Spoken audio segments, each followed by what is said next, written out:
Graças a Deus. Vamos abrir nossas Bíblias, segunda carta do apóstolo Paulo a Timóteo, no capítulo de número 4. 2 Timóteo, capítulo 4, nós vamos fazer a leitura do verso de número 1 a 5.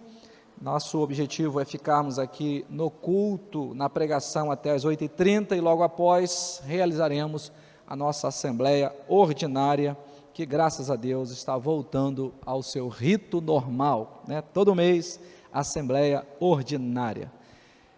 Leiamos então o texto, segunda carta de Paulo a Timóteo, capítulo 4, verso de 1 a 5.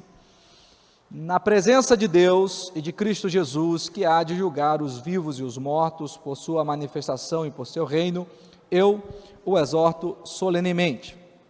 Pregue a palavra, esteja preparado a tempo e fora de tempo, repreenda, corrija, exorte com toda paciência e doutrina, pois virá o tempo em que não suportarão a sã doutrina, pelo contrário, sentindo coceira nos ouvidos, segundo os seus próprios desejos, juntarão mestres para si mesmos, eles se recusarão a dar ouvidos à verdade, voltando-se para os mitos. Você, porém, seja sóbrio em tudo, suporte os sofrimentos, faça a obra de um evangelista, cumpra plenamente o seu ministério. Se você procurar no nosso canal no YouTube, esse texto, nós temos uma mensagem lá com o título Pregue a Palavra, e coincidentemente é uma das mensagens mais acessadas do nosso canal. Essa mensagem ela tem cerca de um pouco mais de 13 mil acessos no nosso canal no YouTube, talvez pelo tema bem conhecido, né, no meio igrejeiro, né, eclesiástico. Então, muitos comentários. Se você tiver a curiosidade de ler os comentários, você vai perceber que nem todos são agradáveis, mas é assim mesmo, né? A gente se expõe, a gente está aberto a críticas, e tudo bem por isso, sem problema algum. A gente vai avançando, pregando a palavra. Então, o meu desejo nessa noite não é fazer uma exposição desse texto, mas lembrar aos irmãos que o mandamento desse texto é pregar a palavra, né? O apóstolo Paulo, ele previu, na verdade, debaixo da inspiração divina, ele profetiza, ele avisa que os últimos dias serão tempos difíceis, trabalhosos. Paulo está se referindo ao período pós-ressurreição de Cristo, como últimos dias, e ele diz que esses dias serão dias em que dentro da igreja as pessoas se afastariam da palavra, seguindo mestres segundo as suas próprias vontades. Em outras palavras, Paulo está dizendo que as pessoas iriam ouvir quem elas quisessem ouvir o que mais agradasse a elas, né? E olha que Paulo não sabia que teríamos em nossos dias o YouTube, onde você pode ouvir a mensagem que quiser. Hoje eu quero ouvir sobre paz e prosperidade. Tem um catatal de mensagem lá no YouTube sobre paz e prosperidade. Eu quero ouvir sobre casamento e divórcio. No YouTube você tem sobre casamento e divórcio.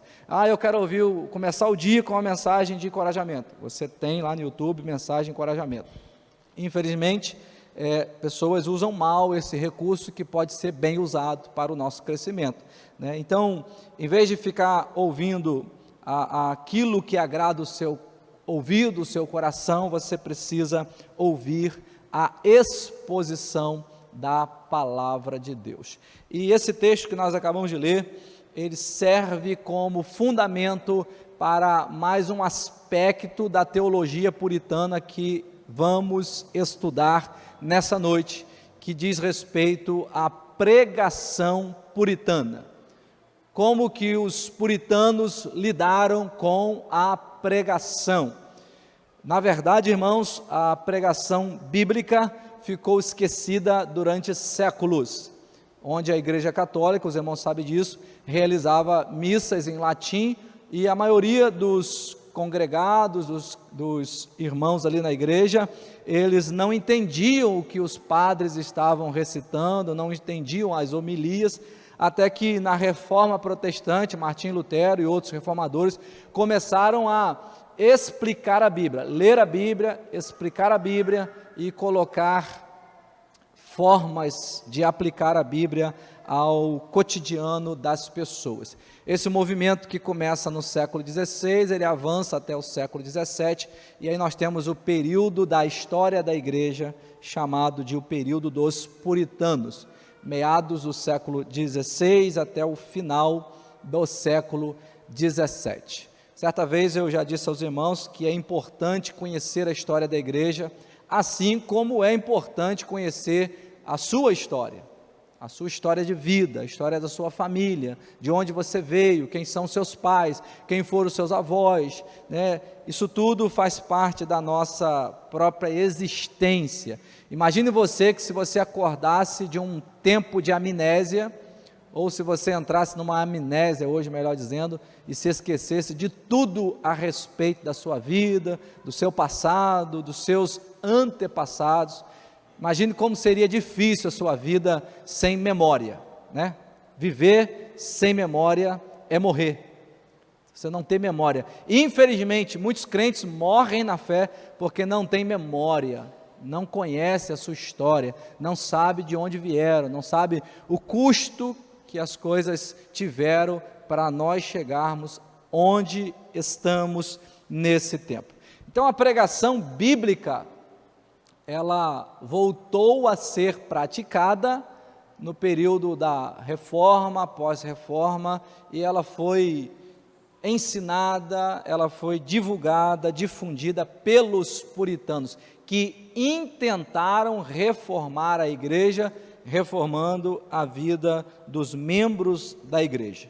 Então o movimento puritano, ele foi chamado de a Era de Ouro da pregação, onde a pregação voltou para a palavra, ganhou forma, e nós estamos precisando, mais uma vez, de pedir ajuda aos puritanos, né, para que as igrejas voltem a pregar a palavra. O que tem feito muito sucesso hoje nas igrejas são as pregações chamadas de autoajuda, onde os pastores falam de coisas que promovem o aperfeiçoamento próprio e incentivam as pessoas a cultivarem sonhos, sonhos muitas vezes destituídos da vontade de Deus, distintos da vontade de Deus, e esse tipo de pregação é mais ou menos assim, né? Você é o espelho que reflete a imagem do Senhor. Tudo que você fizer vai dar certo. Deus é contigo, né? Você é muito especial, você nasceu para ser feliz, Deus quer que você seja feliz, e tudo o que você fizer, faça da melhor maneira, porque você vai ser muito bem sucedido. Por mais que isso pareça correto, tem muito erro por detrás disso. Por quê? Porque não é isso que as Escrituras dizem. Meus irmãos, então, para começo de conversa, as Escrituras dizem que nós estamos perdidos e condenados, e que nós somos miseráveis sem Deus, nós não somos nada de bom, né? O homem perdeu a imagem de Deus na queda, pelo menos na sua integridade, né? E ele está destituído da glória de Deus, e ele precisa urgentemente se arrepender dos seus pecados, crer em Jesus Cristo, para que seja salvo. Amém, queridos? Então isso não tem nada a ver com a pregação que nós ouvimos por aí. Então o movimento puritano, ele foi chamado de a Era de Ouro da pregação. Por quê? Porque por meio da pregação e da publicação de sermões, os puritanos procuravam reformar a igreja e a vida das pessoas. Com poucas exceções, os ministros puritanos foram grandes pregadores, que amorosa e apaixonadamente proclamavam todo o conselho de Deus apresentado nas Sagradas Escrituras. Nenhum grupo de pregadores na história da igreja se iguala aos pregadores puritanos no quesito pregação bíblica, doutrinária, experiencial e prática. Então nessa noite, ou pelo menos dentro da proposta desse tema, a pregação puritana, o que nós vamos fazer é estudar 4 temas distintos dessa pregação, examinando a concepção que os puritanos tinham sobre a primazia da pregação. Para eles, a pregação era e é, né, a tarefa mais importante da igreja e do pastor. E nós veremos que isso tem fundamento bíblico. A tarefa mais importante do pastor é a pregação. Os puritanos tinham então a primazia da pregação, eles tinham sua paixão pela pregação, eles eram apaixonados pela pregação da palavra de Deus, eles ensinavam que a pregação da palavra de Deus é poderosa, porque é por meio da pregação que as pessoas podem ser salvas, se convertendo dos seus pecados para Deus, e eles ensinavam a importância da clareza e simplicidade na pregação da palavra de Deus.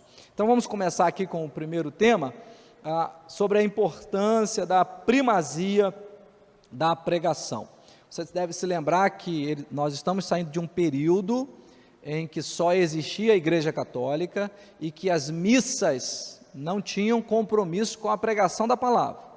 O compromisso do católico é se fazer presente na igreja, ouvir uma homilia que muitas vezes não faz sentido para o seu dia a dia e participar da comunhão que eles chamam de altar do sacrifício, porque para o católico a hóstia é um pedaço da carne de Cristo. Então ele come a carne de Cristo, na concepção da doutrina, da teologia católica. Então os puritanos, eles tinham uma profunda convicção de que Deus edificou sua igreja por meio do instrumento da pregação. Os puritanos sabiam que a pregação era fundamental para a adoração, para a devoção. Primeiro, porque eles criam que a substância da pregação era a declaração da palavra de Deus aos homens. Para os puritanos, pregar é declarar a palavra, expor a palavra, não é falar de coisas que vêm na cabeça, né? Conforme o irmão João contou aqui, irmão, né, João, estava passando aí por uma das igrejas aqui em Cambuci e escutou quando o dirigente falou assim, para pregar você não tem que se preocupar muito com o estudo, não, tem que se preocupar porque o Espírito Santo é quem fala, né? Como se o Espírito Santo fosse irresponsável, destituído de intelecto, de sabedoria e enchesse a boca das pessoas de maneira mística ou mágica. Então, meus irmãos, os puritanos, eles ficavam maravilhados com o fato de Deus usar meros homens como porta-voz e embaixador do próprio Deus Todo-Poderoso e Trino.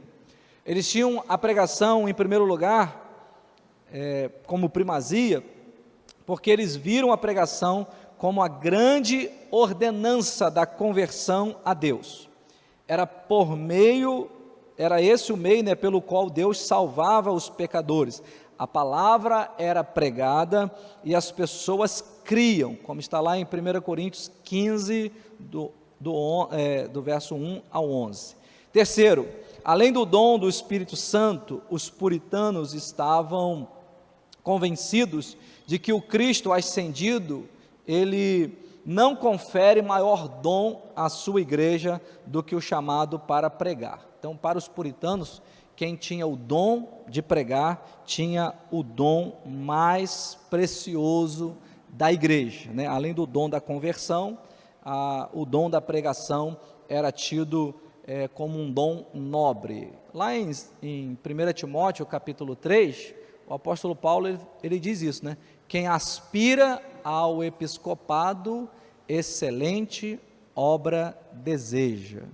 Mas no contexto bíblico e numa igreja bíblica, quem deseja pregar a palavra de Deus, deseja algo excelente. E os puritanos, como Richard Sybes, ele chamou o dom da pregação de o dom de todos os dons. O dom de todos os dons. Então os puritanos colocaram o púlpito em vez do altar. Na igreja católica, aquela parte lá de cima, de onde o padre reza a missa, não é chamado de púlpito, é chamado de altar. Para eles, eles acreditam que ali existe sacrifício mesmo, como existia no templo do Antigo Testamento. Ali o sacrifício, Cristo é crucificado toda vez que a missa é rezada e que a hóstia é partida para os católicos. Então os puritanos trocaram o altar pelo púlpito, né, colocaram o púlpito, e no centro de suas igrejas colocaram a pregação em vez dos sacramentos. Mais uma vez, por que eu falo tanto dos católicos? Não é implicância, irmão. É para nós conhecermos a nossa história, né? Como era e como é agora, por que é assim agora? Então, os católicos acreditam que vão para o céu quando eles cumprem os sacramentos da igreja. O batismo, a comunhão, o casamento. Eles acreditam que isso aí é que garante a salvação deles. Nós acreditamos o que pode levar alguém para o céu é a graça, somente a fé, somente Cristo, e isso tudo intentou Deus fazer por meio da pregação. Então, essa perspectiva de que a pregação era importante na adoração da igreja, trazia uma enorme importância, e os crentes desse período e posterior a esse período, tinham uma grande expectativa para ouvir o sermão. Não era mais como na igreja católica, que eles se sentavam e o padre poderia fazer a sua ladainha. Nas igrejas cristãs, evangélicas, protestantes, né, que nós chamamos aqui de puritanas, os crentes começaram a ir para a igreja com grande expectativa. O que nós vamos aprender hoje? O que o texto vai falar com a gente hoje? Como eu vou aplicar o sermão à nossa vida? Um outro aspecto da teologia puritana que nós ainda vamos estudar, eles ensinaram isso, como a igreja deve ouvir sermões. E eu penso que nós estamos necessitando muito disso, muito. Graças a Deus que a gente já deu um passinho para frente, ou meio passinho, né? Desculpa o passinho aí, né? Mas para não pensarmos que a gente foi longe demais, que a gente não foi longe demais. Mas pelo menos Deus tem nos colocado no caminho, né? E a gente já tem uma igreja que está mais inclinada a ouvir sermões. Mas você deve se lembrar de alguma igreja que você passou, ou talvez até da segunda igreja batista de Cambuci, outrora, em que muitos vinham aqui, olha, tocavam no louvor e depois iam para onde, irmãos? Alguns iam embora, assim, ocasionalmente, outros sentavam ali perto do bebedouro, ficavam ali sentados, né? A pregação era algo de somenos importância, muitas pessoas andando durante o culto, conversando durante o culto, indo ao banheiro durante a pregação, de forma desatenta, né? Então, os puritanos iam para a igreja com grande expectativa, qual será o sermão, o que Deus vai falar por meio do sermão, como que o sermão vai se encaixar na minha vida, porque eles entenderam a importância e a primazia da pregação. Um outro aspecto da pregação puritana era a paixão que os pastores, que os ministros puritanos tinham pela pregação, e é lógico que essa paixão também inflamava a igreja. A pregação puritana era impulsionada por uma paixão interior gerada pelo Espírito de Deus. Eles amavam tudo o que envolvia a proclamação do Evangelho de Cristo. Os ministros puritanos gostavam de se preparar para a pregação. Eles passavam longas horas estudando o significado do texto, das Escrituras, com um olhar em sua aplicação aos ouvintes. Então era comum os puritanos gastarem horas a fio estudando o texto que iriam pregar. Eu estou dizendo isso porque é apropriado a igreja entender, né, que o ministério pastoral, ele começa com oração e pregação. Amém, queridos? A pregação da palavra. Tendo-se preparado, os pregadores puritanos gostavam de pregar primeiro para si mesmos. Então, eles pregavam o sermão, em primeiro lugar, para si mesmo. Eles desprezavam aquele profissionalismo frio. Aí talvez você pergunte, existe isso? Existe ainda, naquele tempo existia muito mais, porque imagine como é um sacerdote, mais uma vez, católico, né? É um profissional em alguns termos, nem sempre existe paixão, é um profissional, né? Eu já vi, né, alguns casos, ministros, sacerdotes da Igreja Católica, por exemplo, em funerais, é muito comum a gente se deparar com eles, e a gente percebe a maneira mecânica como as coisas são feitas. Geralmente é um livrinho de oração que é lido, né, um Pai Nosso, uma Ave Maria, joga ali uma água benta e acabou. Então, os puritanos, eles desprezavam o profissionalismo. Os melhores sermões, diziam eles, são aqueles que o pregador primeiro prega ao seu próprio coração. Além disso, eles adoravam o ato de pregar. Samuel Rutherford disse que tinha apenas uma alegria, além de Cristo. Isso é pregar a Cristo. Um outro erro muito comum hoje em dia são pastores que falam do próprio ministério como se fosse um desprazer. Ainda sobre a paixão, eles amavam também as pessoas para quem pregavam. Então, eles buscavam implacavelmente que os seus ouvintes pudessem ser impactados e edificados, convertidos, santificados pela pregação. Os pregadores puritanos compreenderam que o ministro com grandes dons de pregação, que deixasse de amar o seu povo, falharia miseravelmente em seu chamado.